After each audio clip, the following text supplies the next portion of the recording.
Good evening and welcome to this edition of HPU All Access on Wednesday, February 24th, 2021. I'm Thomas Hart. And I'm Anna Harris. A United Airlines plane nearly crashes above Denver. And a 14-year-old girl returns home after 10 days of abduction. But first we head over to meteorologist Jada Comedina for a snapshot of our local weather. Looks like we finally got out of this rain. That's right, Anna, at least for now, that is. Now looking over at the regional weathers, we can see that Liberty's at 51, High Point's at 48 here, Moxville's at 50, up north at Danville it's at 46, and way up north at Hillsville it's at 38, so they're experiencing some colder weather than us down here. Heading a little towards our area, nationally, we can see that down south, they're experiencing 91 degrees, 82, so they're definitely having warmer weather down there. Way up north over in New Jersey, they're experiencing 53, so kind of similar to us. And over by us, it's 73 degrees, so we're getting warmer as the days go on, so hopefully it gets warmer. Now, your weekly weather, Thursday, it's going to be 54, Friday, 57 degrees. Over the weekend, it's going to get a little colder in the 40s, and towards the beginning of next week, it's going to be low 50s, high 40s. So hopefully in a few weeks, we can get some 70-degree weather. That's all I have for the weather update for you guys. Back to you, Thomas and Anna. What started as a routine flight to Honolulu ended with a mayday call from a United Airlines flight. Just 20 minutes after takeoff, passengers aboard Flight 328 heard a loud boom, and upon looking out their window, one of the two engines aboard the Boeing 777 had turned to a ball of fire. Travis Locke, a passenger aboard Flight 328, said, quote, "There was a big boom, the kind of sound you don't want to hear when you're on the airplane. We were just glad we weren't over the ocean because that's where we were heading." Thousands of feet below in Denver suburbs, people ran for shelter after dodging debris from the plummeting plane. The United Airlines flight landed safely back at Denver International Airport. Remarkably, there were no injuries aboard or below the plane. The FAA is launching an investigation into the flight and all Boeing 777s. 14-year-old Savannah Grace Childress returns home to Davidson County this past Sunday after being abducted from her home 10 days ago. According to multiple law enforcement agencies, the alleged kidnapper contacted her online through her school-issued laptop. The alleged kidnapper, 38-year-old William Robert Ice, and Childress were discovered by officers in a McDonald's parking lot in Lanoke, Arkansas. When asked to step out of the vehicle, Ice aimed a gun at one of the officers and began shooting, critically wounding the officer. Fleeing the scene, Ice sped out of the parking lot and eventually crashed into a snowbank.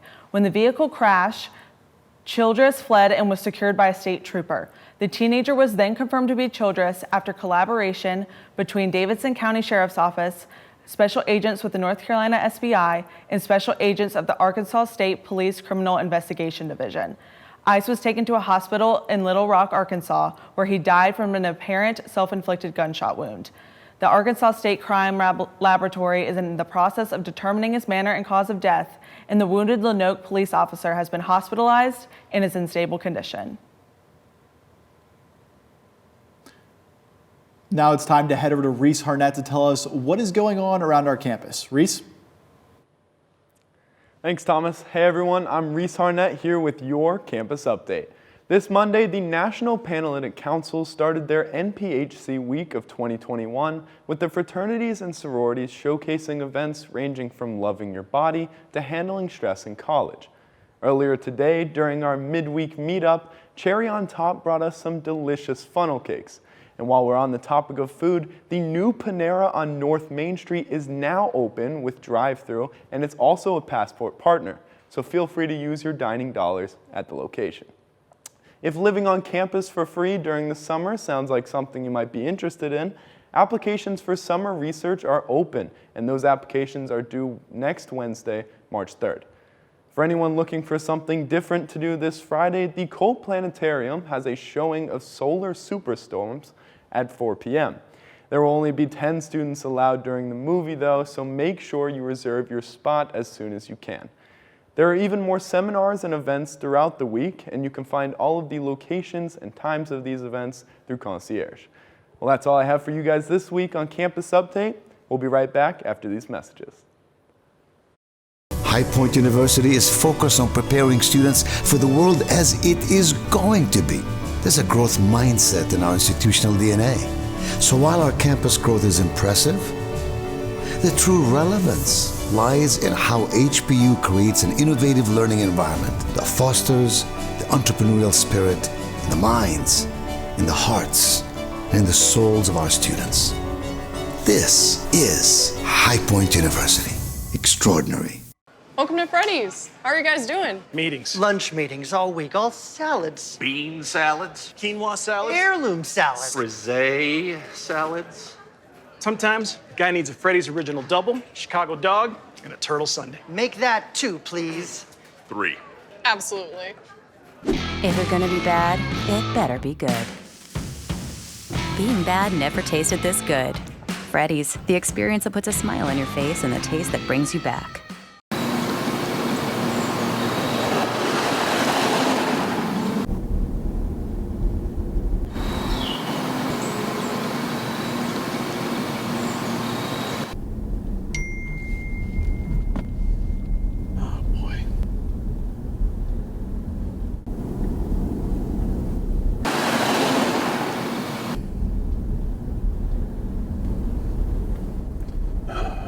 How am I gonna pay for this?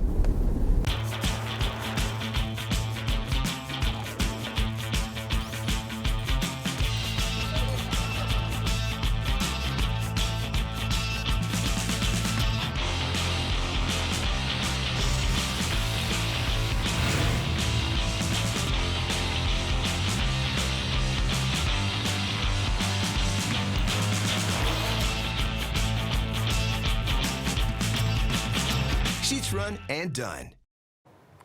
February is the month where we learn and recognize the achievements done by African Americans. Grant Hines and Lauren Rollins have more.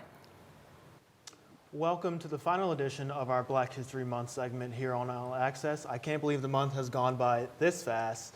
I'm Grant Hines and this is Lauren Rollins. And this week we decided to collaborate for the last segment to share with each other our experiences witnessing Black history not only in our lifetimes but as it is preserved across the country. So Lauren, this past weekend I got to go to the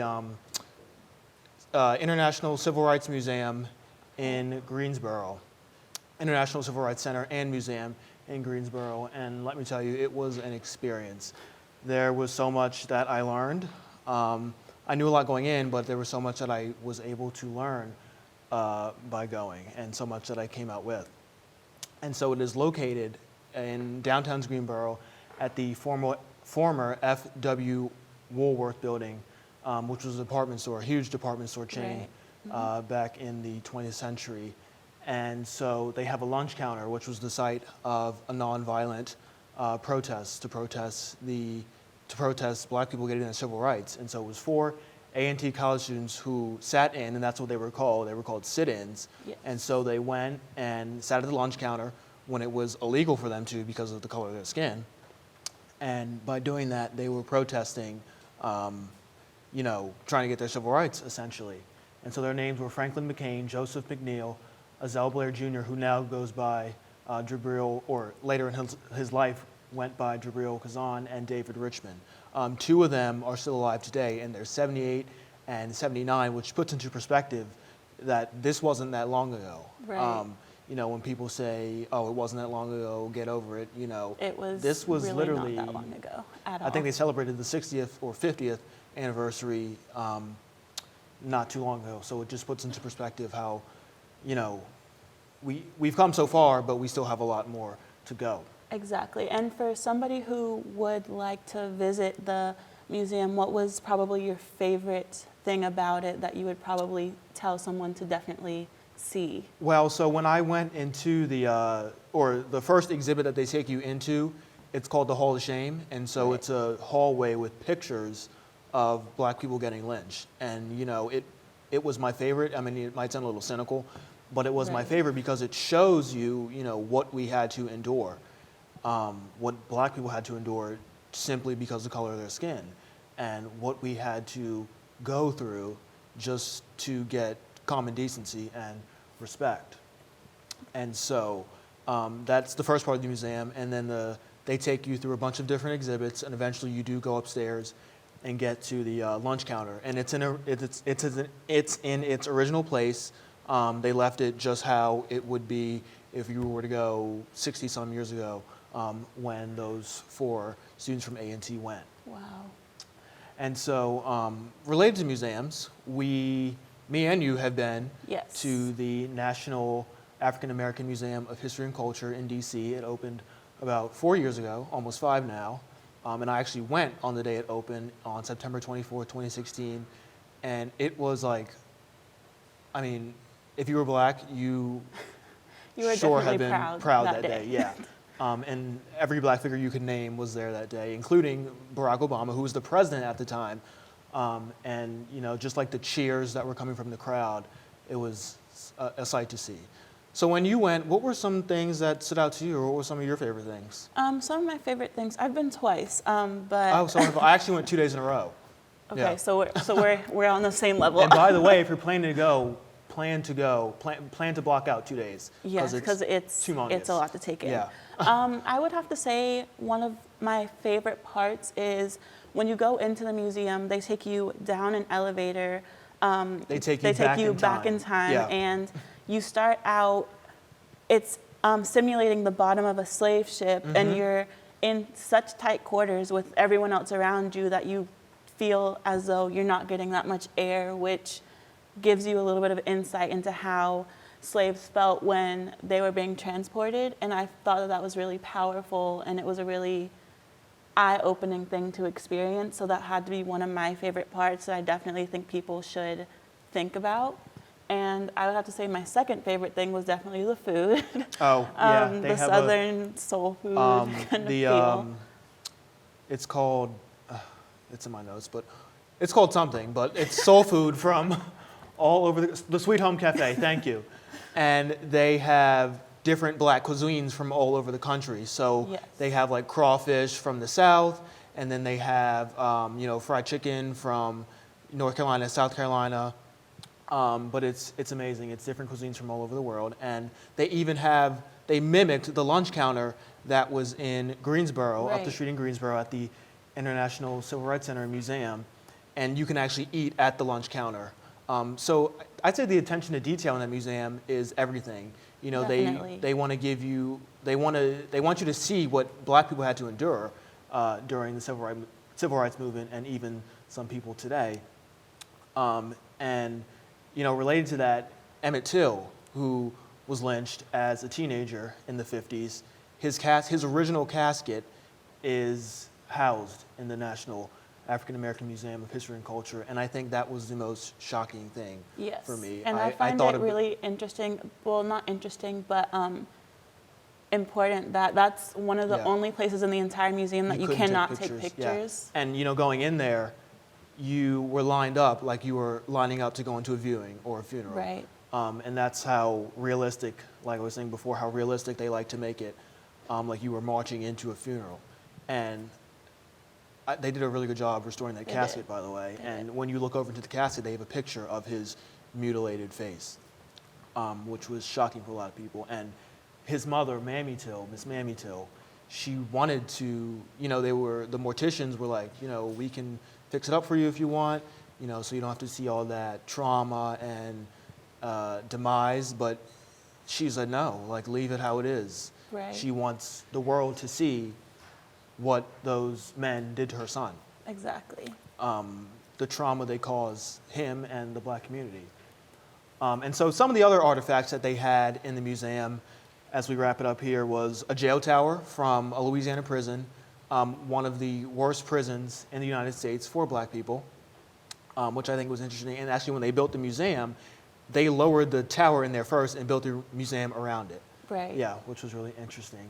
And another artifact that I saw at the museum in Greensboro was a Coke machine that was actually segregated.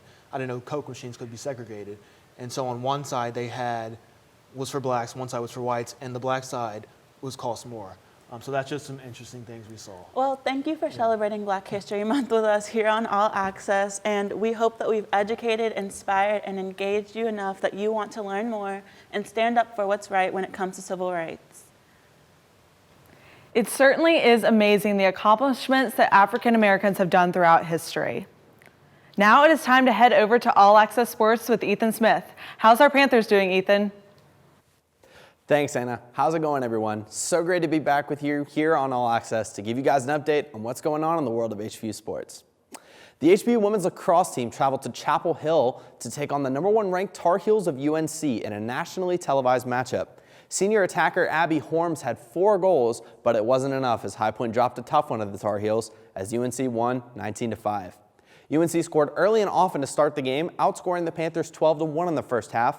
High Point made it a little more competitive in the second half, though, scoring 4 goals in the second compared to 7 UNC goals. Jamie Ortega led the Tar Heels in scoring with 4. For High Point, it was grad student Ashley Britton who had the lone goal not scored by Abby Horms to bring the Panthers' score to 5. HPU will be back in action on Friday as they travel to Harrisonburg, Virginia to take on the #10 team in the country, the James Madison Dukes. The surging HPU women's basketball team were able to add to their list of wins this year as they held off a late comeback to take down the Hampton Pirates in a 67-66 nail-biter. Junior guard Skylar Curran led the team with 20 points to go along with 6 rebounds. Redshirt sophomore guard Courtney Meadows provided a huge spark off the bench as well with 18 points of her own. High Point's leader in rebounds was grad student Maya Bull. The forward brought down 8 boards while Jordan Edwards led the team in assists with 4. After a strong High Point 3 quarters, Hampton exploded with 31 points in the fourth, and High Point found themselves losing 66-65 with just 12 seconds remaining. Nyla Young led the way for the Pirates, who had 19 points to lead the team. However, it was Skylar Curran who was able to take back the lead with 2 clutch free throws, and a failed last-second 3 attempt sealed the deal for the Panthers' win. Thursday, the 25th, is High Point's senior night as they begin the first of a doubleheader against the Longwood University Lancers. Seniors Maya Bull, China McMichael, and Zaria Wright will be honored before the tip. Men's basketball unfortunately dropped both their games in their doubleheader against conference leader Winthrop last week, but the Panthers didn't go down without a fight. On the 18th, High Point lost 76-70 against the Eagles. John Michael Wright led the way for the Panthers with 27 points to go along with a team leading 10 rebounds. High Point led after the first half, but a strong Eagles second half propelled Winthrop to victory. In the second game, High Point put together another hard-fought performance on senior night, but again, Winthrop would hold on for the 71-63 win. John Michael Wright led the team yet again in scoring, tying his career high of 29 points. Senior Denny Slay II, in his final home game, led the team in rebounds with 6. The back-and-forth contest had 5 ties and 4 lead changes, but it was Winthrop who pulled away in the end. High Point will be finishing a doubleheader on the road against Campbell tonight after last night's 68-48 loss against the Camels. After dropping their first 2 games of the year versus Bryant, High Point baseball got their revenge with a 3-2 win at Williard. After an 0-2 pitching duel in the first game, the Panther offense got a chance to shine in their second matchup. After going into the 8th inning with a 1-point lead and going into the 9th with a tie, High Point gave up 3 unanswered runs in the 9th, a deficit the Panthers would not overcome. Despite their best efforts, the 6-7 loss was highlighted by a performance of Cameron Irving in his HPU debut, going 3-4 at-bats with an RBI double in the 3rd. The heartbreaker turned out to be just what the Panthers needed, though, as they turned it around to secure a 3-2 back-and-forth victory over the Bryant Bulldogs. HPU is back in action for a 3-game series against crosstown rival UNCG at the neutral Truist Point Stadium, home of the High Point Rockers. In other High Point victories, women's soccer secured a 3-0 win over Winthrop on the road on the back of a Sam Gerhardt hat trick. They traveled to Bowie's Creek to take on the Camels of Campbell University this Sunday. And the HPU men dominated as well with a 4-0 thrashing of Gardner Webb, led by M.D. Myers' 2 goals. They are playing as we speak against the Wofford Terriers. That's all I have for this week. Thomas and Anna, back to you. Both the soccer teams are playing great. M.D. Myers is a man on a mission. Now let's head over to Joe Moronsky and David Kleinschuster for All Access Politics. Guys? Thanks, guys, and welcome back to All Access Politics. I am David Kleinschuster. And I'm Joe Moronsky. There is a lot happening in politics, so let's break down some of it. Starting off, let's talk about the impeachment trial of former President Donald J. Trump. Now, he has been acquitted of his charge of incitement of insurrection in a 57-43 vote. Yes, he did. And that defense case lasted only 2.5 hours out of all the time that he was permitted. Yeah, that was 2.5 hours compared to over 9.5 hours from the House impeachment managers, which is a lot. And it started out a little shaky with a vote to declare it unconstitutional not passing in a 56-44 vote, almost solely party lines, 6 Republicans voting that the trial was in fact constitutional. Yes, and the whole defense was based upon that Trump's team would argue that the Constitution is designed to remove someone from an office and not someone who is already out of office. Now, the same argument would go for the House, that they were sending someone out of office once he was, before the trial began, before he left office, when they started, yes, before. Yeah, and like you said, that was one of their defense avenues. They also said that what the former president said was just words, that they quoted where he said in his speech, quote, peaceful and patriotic. They showed a video of Democrats using the word fight, which was one of the words the House impeachment managers really tried to hammer home, that he was saying, go to the Capitol, fight for what you need. But their video. It was a 9-minute video highlighting key Democratic leaders such as Joe Biden, Kamala Harris, Nancy Pelosi, and Chuck Schumer. One of the greatest quotes from that was, what we've got to do is fight in the Congress, fight in the courts, fight in the streets, fight online, and fight at the ballot box.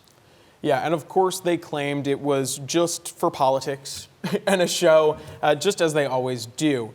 There was one good thing to come out of that trial.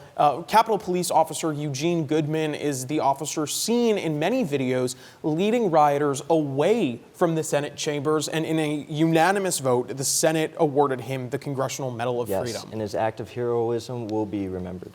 It truly will. So let's move on from presidential matters. There has been some conflict with Georgia Representative Marjorie Taylor Greene.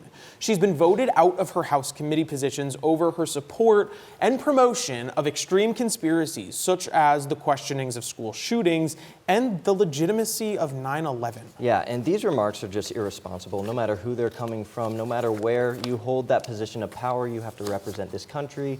You're not representing an ideology. You need to represent the people who elected you. And I think, furthermore, if we make this standard of, shunning out outlandish remarks to further an agenda, I think that needs to be held across the board.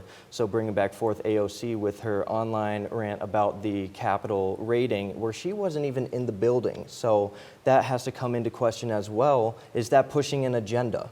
Yeah, definitely. And I do have some of her quotes here from Marjorie Taylor Greene that did come into question. About the Las Vegas shooting, she said, quote, how do you get avid gun owners and people that support the Second Amendment to give up their guns and go along with anti-gun legislation? You make them scared, you make them victims, and you change their mindset, and then possibly you can pass anti-gun legislation. Is that what happened in Las Vegas? I don't believe Paddock, that is the gentleman who committed the acts in Las Vegas, pulled this off all by himself, and I know most of you don't either. Like you said, completely irresponsible. You cannot go out. You're representing the people who you stand for, and so you can't represent your own agenda. Those are your own opinions. You're here to do a job, and that's to make people's lives better as a politician. And so now moving forth to pressing matters, Texas has been another hot topic as the state combines their efforts to combat this wintry storm, which shut down the state for several days. Many politicians and experts have added their inputs on the issue and what countermeasures should be set in place. Joe?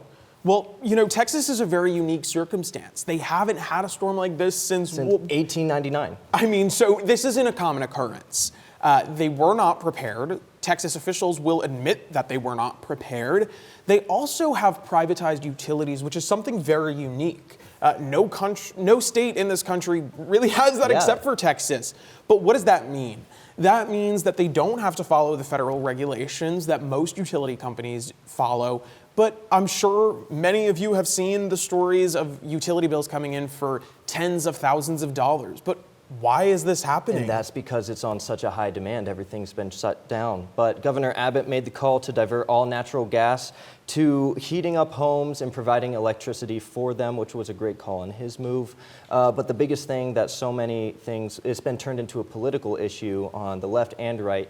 with the wind generators and power readers. So is it that we need more wind generators, or is it because of the wind generators that the issue is there? And those are the questions being asked back and forth. Whereas Ted Cruz came on, he said that we don't want to make this a political issue. We are here to solve the facts and get our people back to where they need to be. And that's exactly it. This has become a political issue on both the left and right. People saying this is why we need the Green New Deal. Some saying this is why we don't need it. And that's not what this is about. This is about making sure that the people in Texas are healthy, safe. There's been over 80 deaths, and reports are showing that we won't have a final number for months. So this is not a political issue. This is about the citizens of the United States being safe. Yes, so our prayers go out to Texas and everybody living there, and that the best may return soon to normal. And so, well, that's all we have for you, All Access Politics, this week. I am David Kleinchuster. And I'm Joe Moronsky. Back to you, Thomas. Oh, sorry, actually. We'll be right back after these messages.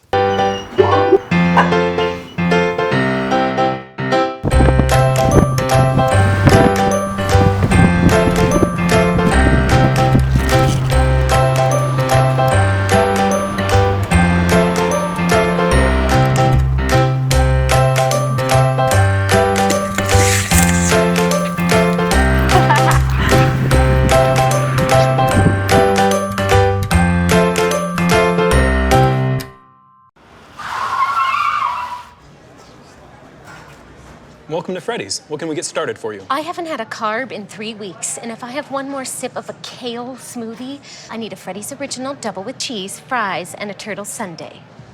Please. Coming right up. If you're gonna be bad, it better be good. Being bad never tasted this good. Bring it on. Freddy's, the experience that puts a smile on your face and the taste that brings you back.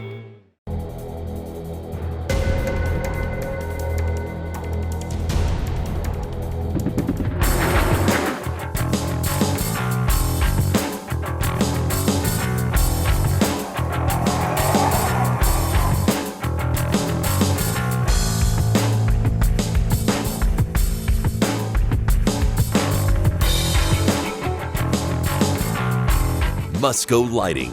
We make it happen. High Point University is focused on preparing students for the world as it is going to be. There's a growth mindset in our institutional DNA.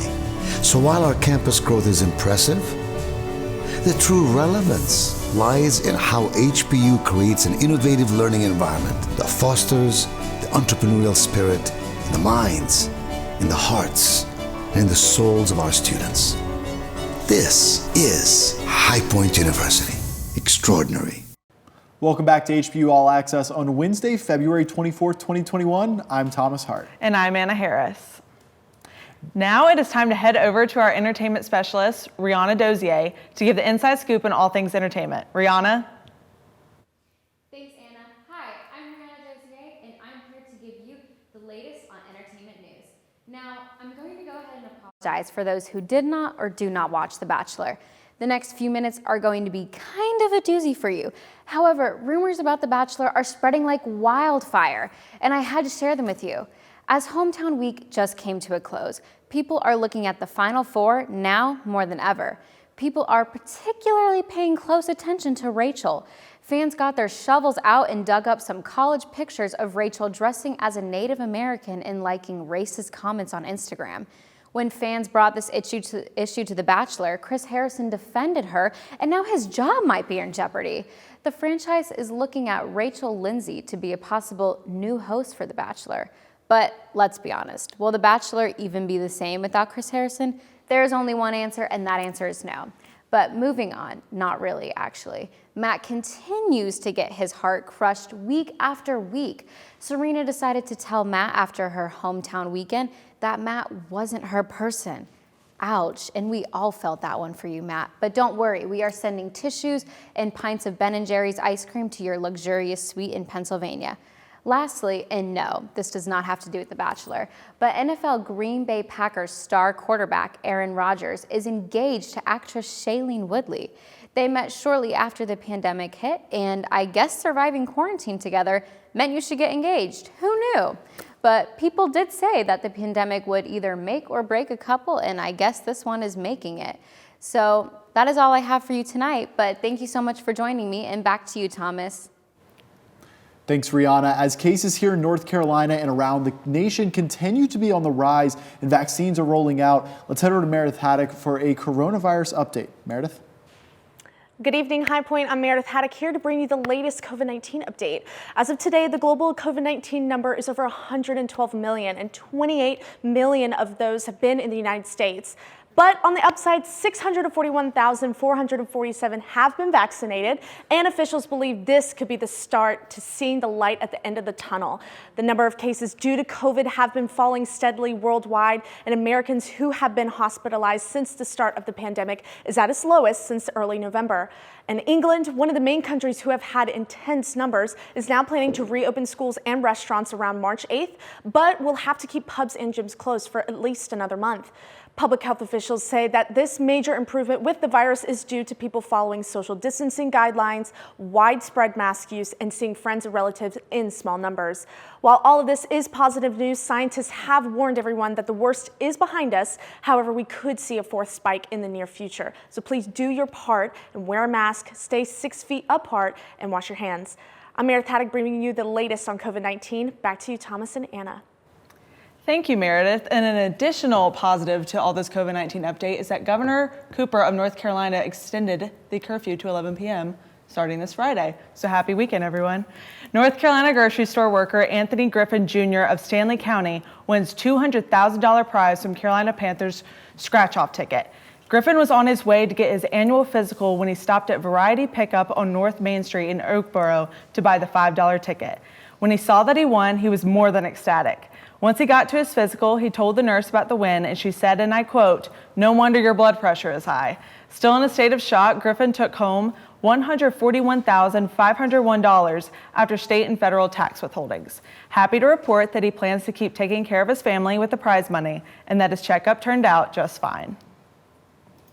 Elon Musk's company SpaceX looks to take another step towards Mars this week. SpaceX is building an affordable and reusable spaceship that could house dozens on interstellar travel. These vehicles, named Starship, have been undergoing numerous unmanned tests to learn more about its atmospheric re-entry capabilities.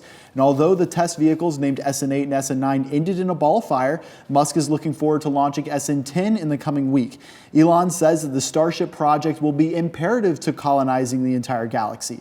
This SN10 news comes following NASA's successful landing on the Red Planet this past Thursday when the rover Perseverance landed on Mars, making it the 5th rover to do so. NASA and SpaceX have worked together on a handful of launches, including their manned mission to the space station.